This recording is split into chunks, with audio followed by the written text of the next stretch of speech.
ಇದೆ 100 ದಾರಿ ಮರ ನೆರಳೀವ ಸಂತಸಕ್ಕೆ.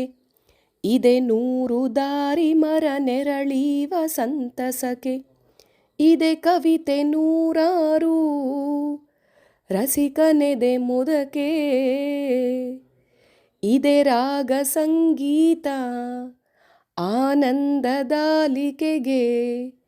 ಇದೆ ರಾಗ ಸಂಗೀತ ಆನಂದದಾಲಿಕೆಗೆ. ಸಫಲತೆಗೆ ದಾರಿ ಇದು ಮುದ್ದು ರಾಮ. ಸಫಲತೆಗೆ ದಾರಿ ಇದು ಮುದ್ದು ರಾಮ. ಇದೆ 100 ದಾರಿ ಮರ ನೆರಳೀವ ಸಂತಸಕ್ಕೆ. ಇದೆ ಕವಿತೆ 100 ರಸಿಕನೆದೆ ಮುದಕೆ. ಸಫಲತೆಗೆ ದಾರಿ ಇದು ಮುದ್ದು ರಾಮ. ಸಾಲು ಮರಗಳಿದ್ದಂತೆ ಸಾಲು ಸಾಲು ಕವಿತೆಗಳೂ ಇವೆ, ಕಥೆ ಇದೆ, ಕಾದಂಬರಿ ಇದೆ, ನಾಟಕ ಇದೆ, ಚುಟುಕ ಇದೆ.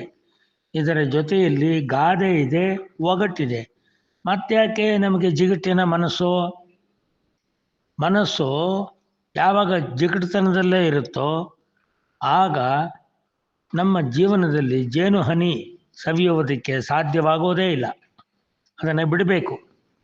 ಅದಕ್ಕೆ ನೋಡಿ, ಒಂದೊಂದು ಮರದ ಸಾಲಿನಲ್ಲೂ ಕೂಡ 4 ಜನ ತಂಪನ್ನು ಅರಸುತ್ತಿರುವಾಗ ನಮಗೆ ದಾರಿ ಇಲ್ಲ ಅಂತ ಅಂದುಕೊಳ್ಳೋದು ಬೇಡ. ಅದೇ ಸಾಲು ಮರದಲ್ಲಿ ಮತ್ತೊಂದು ಸಾಲಿನ ಮರ ನನ್ನ ಬಳಿಗೆ ಬಾ ಅನ್ನತ್ತೆ.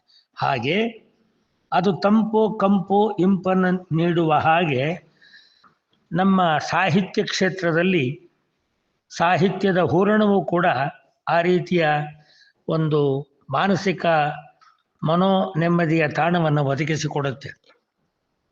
ಮುದ್ದುರಾಮನ ಪದ್ಯಗಳಲ್ಲೇ ಕೆಲವನ್ನು ನಾವು ಗಮನಿಸಬಹುದು. ಒಂದೊಂದು ಪದ್ಯದಲ್ಲಿ ಕಡೆಯ ಸಾಲು ಒಂದೊಂದು ಮಾತಿನಿಂದ ನಮಗೆ ಸಫಲತೆಯನ್ನು ತಂದು ಕೊಡುತ್ತೆ. ಸಫಲತೆಗೆ ದಾರಿ ಇದು ಮುದ್ದು ರಾಮ. ರಚನೆ ಕಾಣದ ಕರವೋ ಮುದ್ದು ರಾಮ. ಮನಸ್ಸು ರಸಗಂಗೋತ್ರಿ ಮುದ್ದು ರಾಮ. ರಸಿಕತೆಯೇ ಕೈಪಿಡಿಯೋ ಮುದ್ದು ರಾಮ. ಕೃತಿಗೆ ಬೆಲೆ ಗುಣದಿಂದ ಮುದ್ದು ರಾಮ. ದೀಪ್ತಿಗಿದೆ ರಚನೆಯಲ್ಲಿ ಮುದ್ದು ರಾಮ. ಕೃತಿಯಿಂದ ಸಂತೋಷ ಮುದ್ದು ರಾಮ. ಕೃತಿಗೊಂದೇ ಬೆಲೆ ಇಲ್ಲಿ ಮುದ್ದು ರಾಮ.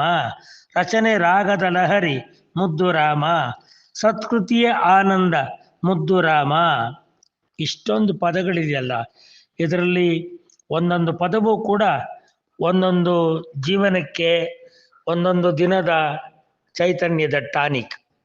ಆದ್ದರಿಂದ ಕವಿತೆಯನ್ನು ಅಧ್ಯಯನ ಮಾಡುತ್ತಾ ನಮ್ಮ ಬುದ್ಧಿಯನ್ನು ಹೆಚ್ಚಿಸಿಕೊಳ್ಳುವ ಹವ್ಯಾಸಕ್ಕೆ ನಾವು ನಿತ್ಯ ಅಭ್ಯಾಸ ಮಾಡೋಣ.